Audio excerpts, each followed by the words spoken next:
예수님의 비유 아홉 번째, 열 처녀의 비유. 마태복음 25장 1절에서 13절 말씀 함께 보시겠습니다.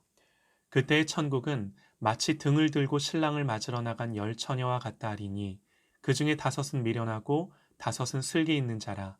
미련한 자들은 등을 가지되 기름을 가지지 아니하고 슬기 있는 자들은 그릇에 기름을 담아 등과 함께 가져갔더니 신랑이 더디오므로 다 졸며 잘새.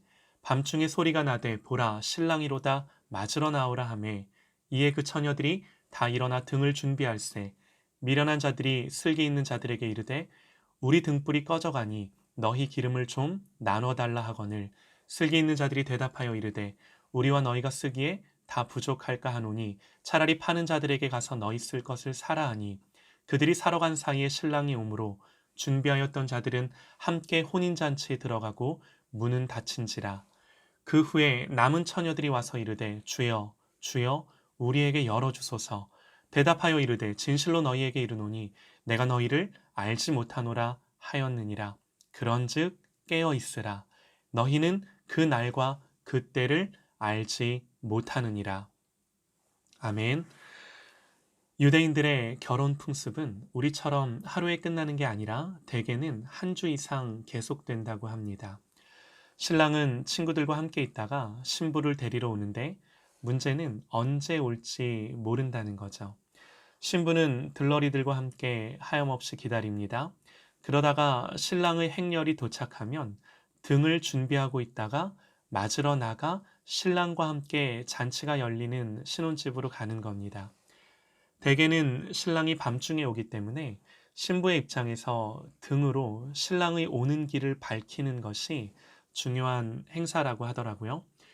그러나 오늘 비유에서처럼 신랑의 행렬이 멀리서 오는데 내 등을 보니 불이 꺼져 갑니다. 기름을 충분히 미리 준비하지 못한 거죠. 그제서야 부랴부랴 기름을 사오지만 이미 신랑집 문은 닫히고 잔치는 시작됐습니다. 문을 열어달라고 간청해 보지만 내가 너희를 알지 못하노라. 더 이상 기회는 없는 거죠. 예수님 뭘 설명해 주시려고 이런 비유를 하셨는가? 바로 앞에 장 24장에서 제자들이 주님께 묻습니다. 예수께서 감람산 위에 앉으셨을 때에 제자들이 조용히 와서 이르되 우리에게 이르소서 어느 때에 이런 일이 있겠사오며 또 주의 임하심과 세상 끝에는 무슨 징조가 있사오리이까? 이 질문에 대한 대답으로 오늘 비유를 말씀하신 거죠. 주님은 10명의 처녀들 중 다섯은 슬기 있고 다섯은 미련했다 그러세요. 그런데 말씀을 보면 그들의 모습만으로는 잘 구분이 안 됩니다. 신랑이 더디오자 다 졸며 잘세 그러죠. 그런데 결정적인 순간에 준비된 자와 준비되지 못한 자가 드러납니다. 지금 이 순간은 모두 그냥 사는 것처럼 보입니다. 그런데 때가 되면 드러나는 거죠. 우리는 함께 신앙생활을 합니다. 함께 예배드리고 함께 교제하고 함께 말씀도 듣고 기도도 합니다. 별로 달라 보이지 않습니다. 열 처녀가 그랬던 것처럼요. 심지어 다 졸고 잔 것에서도 그들은 차이가 없었습니다. 그러나 결정적인 시간이 찾아왔을 때 구분되는 거죠. 우리가 누군가를 잘 안다고 해도 알 수 없는 게 사람입니다. 그 사람의 진정한 성품이나 신앙이 드러나는 것은 언제나 위기가 왔을 때입니다. 여러분, 위기는요, 꼭 고난만을 말하지 않습니다. 오히려 편안할 때, 아무 일 없을 때, 그것이 어떤 상황이건 나의 신앙과 믿음을 도전할 때, 내 본 모습이 드러나는 거죠.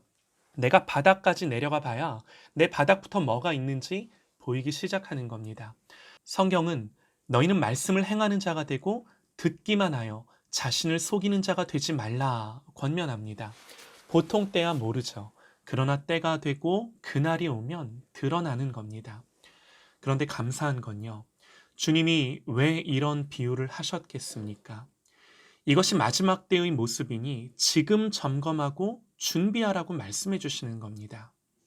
그러니 주님 오시면 알겠지 하는 게 아닙니다. 그때 알면, 때가 돼서 알면 뭐 할 건가요? 알려면 지금 알아야죠. 지금, 오늘 말씀의 거울 앞에 서서 내가 미련한 자인지 슬기로운 자인지, 내가 준비된 자인지 점검하기 원합니다. 오늘 말씀에서 정말 중요한 것이 10명의 처녀들 모두 신랑이 오기를 기다렸습니다. 때로는 졸기도 하고 자기도 했지만 함께 모여 기다렸다는 것은 똑같습니다. 마찬가지죠. 내가 교회 다닙니다. 예배에 참석하고 말씀도 듣습니다. 10명의 처녀들이 모두 그랬던 것처럼 우리는 모두 신부의 모습을 하고 지금 기다리고 있는 거죠. 그리스도인이라는 형식과 모양을 갖고는 사는 겁니다. 그러나 정말 그 형식과 모양에 주님이 말씀해 주시고 가르쳐 주신 내용이 있는가? 주님이 이 비유를 통해 깨닫게 해주고 싶으셨던 것은 주님을 막연히 기다리고는 있는데 주님을 만날 준비가 되지 않은 채 주님을 기다린 거죠. 이 비유는 특별히 제자들에게 하시는 말씀입니다. 저와 여러분에게 하시는 말씀인 거예요. 오늘날 저를 포함한 우리의 모습이 이 미련한 처녀들과 조금도 다르지 않을 수 있는 거죠.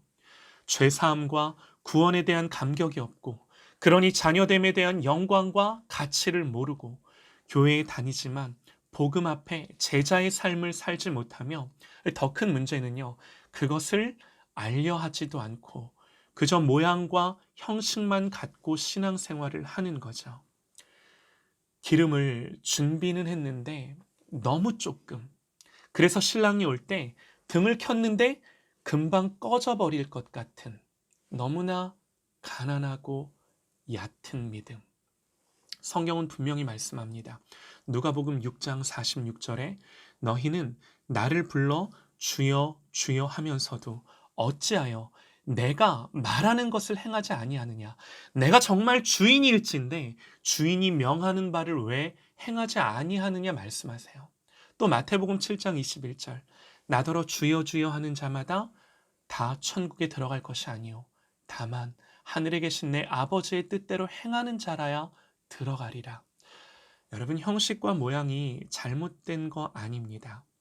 형식과 모양이 없으면 어떻게 보이지 않는 믿음을 담아내겠습니까? 그러나 주님이 말씀하신 그 가르침의 내용을 담고 있지 않은 형식과 모양이 마지막 날 주님 앞에 섰을 때 여러분 그것이 무슨 아름다움이 되겠습니까? 주님 승천하시면서 말씀하셨습니다. 내가 너희에게 분부한 모든 것을 가르치고 지키게 하라. 주님이 우리에게 분부한 게 뭔가요? 그저 하나님이 계시다는 것을 믿으라는 건가요? 주님을 향하여, 예수님을 향하여 주여 주여 호칭하라는 건가요? 내가 하나님은 한 분이신 줄 믿느냐? 잘하는도다. 귀신들도 믿고 떠나느니라. 그건 귀신들도 아는 거예요. 귀신들도 그렇게 하는 거예요. 우리가 주님을 기다리다가 때로는 졸기도 하고 자기도 합니다. 우리가 그럴 수 있어요. 그런데 주님이 말씀하신 것들, 주님의 신부로서 이 땅을 살아갈 내용들을 내 모든 삶으로 추구하는 겁니다. 내 인생 속에 주님이 말씀하시고 가르쳐 주신 내용들을 담아내는 겁니다. 쓰러져도 그거 하다 쓰러지는 거예요. 때로는 기다리다 졸기도 하고 자기도 하지만 그거 하다가 졸아야 되고 잘 때 자더라도 그거 하다가 자야 하는 거죠. 주님이 우리에게 어떻게 기도하라고 가르쳐 주셨고, 주님이 어떻게 마음과 생각을 지키라고 말씀하셨고, 우리에게 어떻게 순종하라고 말씀하셨고, 너희들이 나를 따르려면 어떻게 따르라 말씀하셨는가. 주님의 경고와 이 말씀과 가르침에 무감하지 않는 저와 여러분이 되시기를 소망합니다. 열심으로 말씀에 귀 기울이고 기도하며 주님의 마음을 알아가고, 여러분 말씀과 기도에 집중하지 않으면 여러분 하나님의 마음을 알지 못합니다. 우리가 정말 기도하고 말씀에 집중할 때 하나님 아버지의 마음을 아는 거예요. 그래서 아버지의 마음을 아는 자만이 여러분 하나님의 뜻대로 살고자 몸부림치는 겁니다. 하나님의 마음을 아는 자 되어 아들의 신분으로 상속받은 아버지의 나라를 위해 사는 겁니다. 주님을 따르는 제자된 삶을 사는 거죠. 요즘 주님의 비유를 묵상하면서 제 자신이 감사한 것은 이게 내 모습이구나 깨닫게 해주셔서 감사하고, 그러나 동시에 안타까운 것은 야, 이게 정말 우리의 모습이구나, 들을 귀가 없고 고침받기를 거절하는구나, 안타까운 거죠. 여러분, 주님의 비유에 귀 기울이십시다. 이 가르침을 외면하지 말고 이 가르침에 무관심하지 마십시다. 주님에게 배우십시다. 그래서 준비된 자가 되십시다. 2020년이 저물어 갑니다. 우리는 해마다 한 해가 가고 또 한 해가 오는 것을 경험하며 나이가 듭니다. 매년 반복된다고 시간이 흐르는 것을 무감하게 생각하지 마십시다.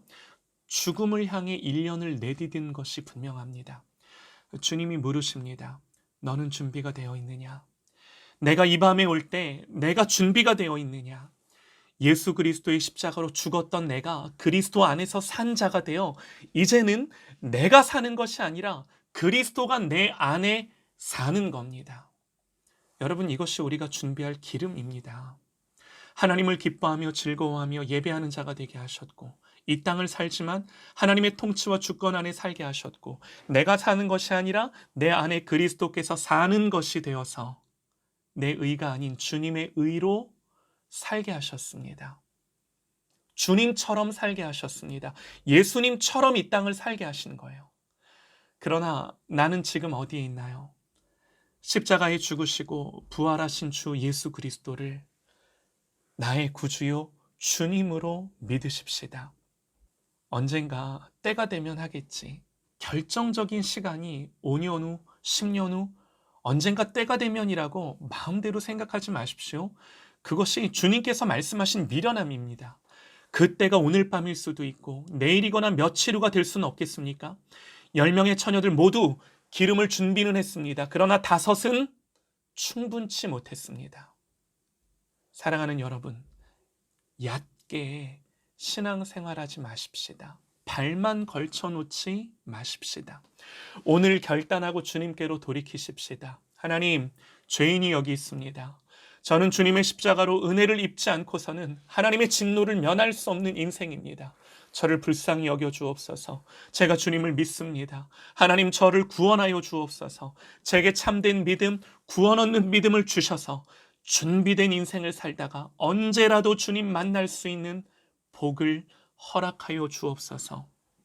이것이 오늘 저와 여러분의 기도가 되기를 간절히 소망합니다. 사랑하는 여러분, 주님이 지금 오셔도 괜찮나요? 주님이 지금 오셔도 준비된 신부로 주님만 사랑하고 기다렸노라 말할 수 있는 오늘, 지금을 살아가십시다. 나 주를 멀리 떠났다.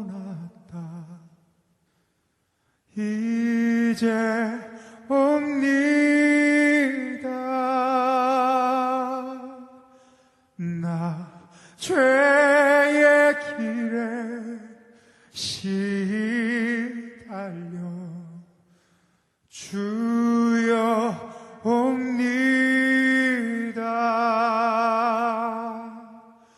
그 귀한 세월 보내고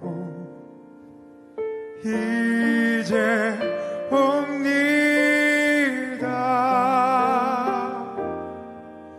나 뉘우치는 눈물로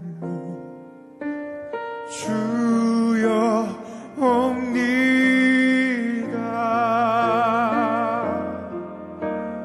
나 이제 왔으니 내 집을 찾아 주여 나를 받으사 맞아